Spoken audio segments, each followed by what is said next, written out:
Hey everyone, thank you for coming back to the channel. Appreciate it. Today we're going to talk about bride prep, getting ready pictures. So we're going to talk about the getting ready, the preparations, what to do, what not to do, and little tips along the way that'll kind of help you make the transition a little bit smoother.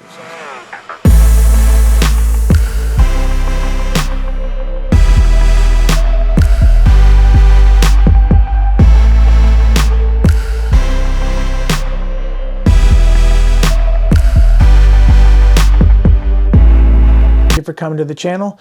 Today we're going to talk about bride prep work, getting ready day of a wedding. First and foremost, call the bride ahead of time. I get paid 3 weeks before the wedding is going to happen, and we go over the itinerary of the day 3 weeks before the wedding is about to happen. So with that being said, what you want to do is get ready with the bride where you tell her what time you're going to be there. Meaning if you've got a 3 p.m. start time, then by 2:30, by 3 o'clock, that'd be 2 o'clock. By 1:30, you're going to be there doing the getting ready pictures. Hair, makeup, dress, shoes, details, and things like that. So let them know ahead of time what time you're going to be there, and let them know ahead of time what's going to happen as far as being prepared for that. So they also let the hair and makeup people know when you're coming. So second thing is introduce yourself. Let your personality be positive. Walk in, be happy, be very joyful to be there. Don't be miserable. Don't be disgruntled. Don't be any part of that. You want to walk in, hand out, fist bump, elbow, whatever you want to do nowadays with COVID, and just go in and introduce yourself. And your personality was either going to make people uncomfortable or you're going to make them at rest. The choice is going to be yours. So you don't want to come in and being all flustered or anything like that. So come in, change your attitude, have a good attitude, and introduce yourself. Hey, my name is Ron. I'm going to be the one taking the pictures today. And your name is Jen, Sarah, Kelly, Tony, whatever those going to be. Remember those names, memorize those names, because by the end of the day, they're going to be all these people that are going to be around you. And when you memorize all of their names, by the end of the day, you will turn around and look like a hero for remembering 5, 6, 7 different peoples. If there's 2 Jennifers, like a Jen and a Jennifer, I do J1, J2. If there's a Sarah 1 and a Sarah 2, then Sarah and a Sarah, then we do S1 and S2. So find different ways to help yourself to remember those parts of it. So pay attention to that, pay attention to names, and be nice to people and presentable and professional. So third, we want to talk about preparing and scouting things out. You want to be able to walk in, you want to scout out the room, you want to scout out what the rooms look like. You want to look for the light. You want to look where the darkness is. So you want to be able to grab that invitation and the rings and the dress and the shoes and just use some natural light if possible, and be able to take those shots in the process of all of that. But look for the light, scout it out, find the best part of the floor, the best part of the wall, the best part of the couch, or whatever it is. Look around for that best place to take those pictures. Find a nice place to hang the dress. That makes a difference too. And make a nice sofa or chair or love seat of some sort to take pictures with the shoes, rings, and anything else like that. So find a place to put the dress into a nice place instead of just hanging it on a closet door if possible. I do not take the dress and go down to the bottom of the stairs, across the street, hang it from a tree. If something ever happens, it'll be not good. So try not to do that. The next thing you need to do is you need to be invisible. Go in, introduce yourself, but now you stand in the background, you just watch and you just observe where everybody is, how they're interacting. Watch how they interact with each other. When you have your camera up here, make sure all of your settings are right. You want to make sure that your settings are exactly where they need to be so that when you pick it up, click, you get that shot right away instead of trying to pick it up and you're doing your Try not to do that. So be ready in that moment, in that room. And every room is different. You could face one side of the wall and you get a completely different reading. And if you're a manual shooter, you got to adjust that shutter real quick, but don't go too slow. So you got to be quick about it and ready, because if you keep it here the whole time, people will not be themselves because they know that they're taking a picture. And people do change what they're doing and what they're saying and how they're acting and how they're standing all the time when the camera is up. So have it down right about here and just be quick about it, click, bring it down. So pay attention to that and pay attention to the interaction of the people. be ready with the settings and stuff like that too. Look for those opportunities, look for those moments. They're going to be standing very comfortable and relaxed. So the bride just had her nails done. So get a shot of that ring on her finger, holding onto that champagne glass, mimosa, anything like that, tequila, whatever.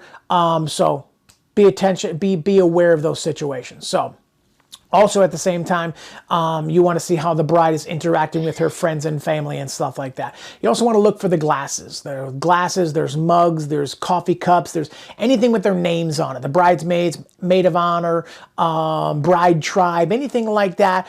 The robes that they have, or sometimes their shirts or anything else like that. So you want to get shots of all of that stuff. Line the glasses up. Each person's name on there, take that picture and just get that done. You also want to be aware of that. So when it comes to doing the makeup is a tricky part of it, because you're literally standing there watching them.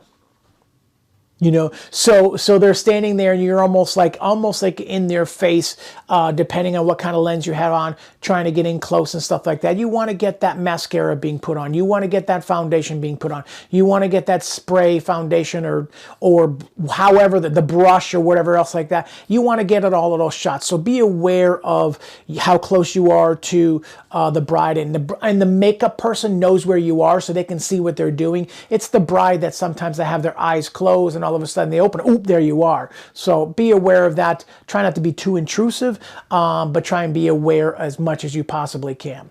So, and then it comes to the hairspray shots. And as we're doing all of this video, you're going to see shots coming through of stuff that I've done with bride prep, different weddings, and how things are done, how I do things. I'm going to show you things as we're doing this. So one of the things I like to do is a hairspray shot. Hairspray shot is fun to do. You put the flash on the back side of them and they're talking and stuff like that. They don't know what you're doing. You're taking a couple of test shots to get it right. So when the bride sits down and you want to grab that hairspray and the distance is like this. So the person's going to stand there like this and they're going to be like that. You want to get it in the first 1 or 2, 3 shots, because if she has to spray it again because you didn't have the flash in the right spot, too bright, too dark, whatever, and all of a sudden they spray it, that hairspray fills up the hair, the hairspray fills up the room, so it definitely gets a little foggy in there sometimes if there's not good ventilation, so you don't want to breathe that stuff in there too. So get it in your first shots, get your prep shots, get your shots done ahead of time so that you don't have that issue. So be aware of that. Hairspray shots are one of the most fun things to do when it comes to that. So next thing you want to do is the mom and zipping up the back of the dress. Step out of the room. Get the dress on, step back in, start zipping it up. You want to get in really close on the hands, especially if it's an older person or mother of the bride or grandmother zipping up the dress. So you want to be able to get a shot of the detail of the zipper and the hands on it. And as you're doing it, I don't tell people to stop, because then all of a sudden they go like this and they jerk. So as they're kind of doing what they're doing, just go pause right there and all of a sudden get in nice and close, click, get that shot, then get that shot, and then you get the full length shot. Then you want to turn around, back up, get mom turning over her shoulder, looking down at that. You also want to get the bride kind of looking over her shoulder this way here. So all of that stuff like that. Be aware of where the bride's hands are. You don't want her standing here like this while she's taking pictures with her mom. So always kind of have their hands, you know, right about up the wrist like this, kind of thing like that. Sometimes they can go up to the top, but you want to kind of be looking down over your shoulder, looking down over your shoulder this way here, looking off into the corner. So be aware of where the bride's face is as they're zipping up the dress too. All right, so I like to shoot with a 24 to 70, so sometimes I can get in really close and then back out at the same time and get it full length without moving 2 or 3 feet. I don't like going back 10 feet to get the full distance shot and then coming in 2 feet to get, so just be aware of that.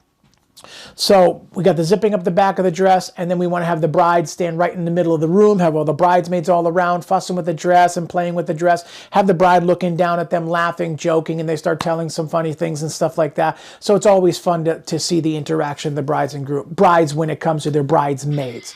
All right, so after that, you want to do the bridesmaids pictures, whether it's in the robes before they got dressed or the dresses after they've gotten dressed. But I've done a bridesmaid session when it came to the dad had an axe throwing outside in the backyard. So the bride's like, oh, wouldn't that be funny if we were throwing the, get all in our dresses and throw the axe? And I was like, okay, let's go. So We did. We went outside, and the bride, all of a sudden, all the bridesmaids are all around her. They're all looking at the thing, cheering her on, and the bride's going back like this, and that you can hear my camera going click, click, click, click, click, click, click, and as she's throwing it, you get this shot of the axe flipping in the air right into the wood that's on the other side. So that just makes for an epic shot just to begin with. So that's always fun to do something like that. But find something different and outside the box, as long as the bride is okay with it. Don't force any of your ideas if they don't want to do it. Don't be that person. Just encourage them that this would be kind of cool. This would look good if you do this. You want to do it? Yes? Okay, great. If not, no big deal. So that's my bride tips along the way when it comes to the bride prep.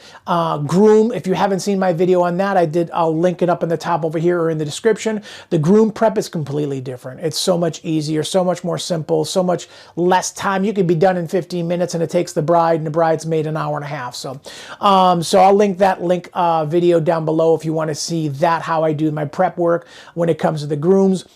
I'm trying to do as many videos as I can to help myself get content out, so that I wish I knew this stuff 10, 15 years ago when I was doing weddings, and I'm doing 25 weddings a year now. So now I wish I knew then what I know now, and that will help you be able to look at certain things to help next time you go to that wedding, you're going to remember something to better be prepared for all of that. So thank you for coming back to the channel. Greatly appreciate that, and give me that thumbs up and hit that subscribe button and get that content that's coming through. A lot of highlight videos and stuff like that coming through there too. So I'm looking to get as much content out as I can. So thank you for coming back, and again, have a good day, have a great week, have a great life, enjoy the holidays, and remember, smile more, it hurts less. Peace.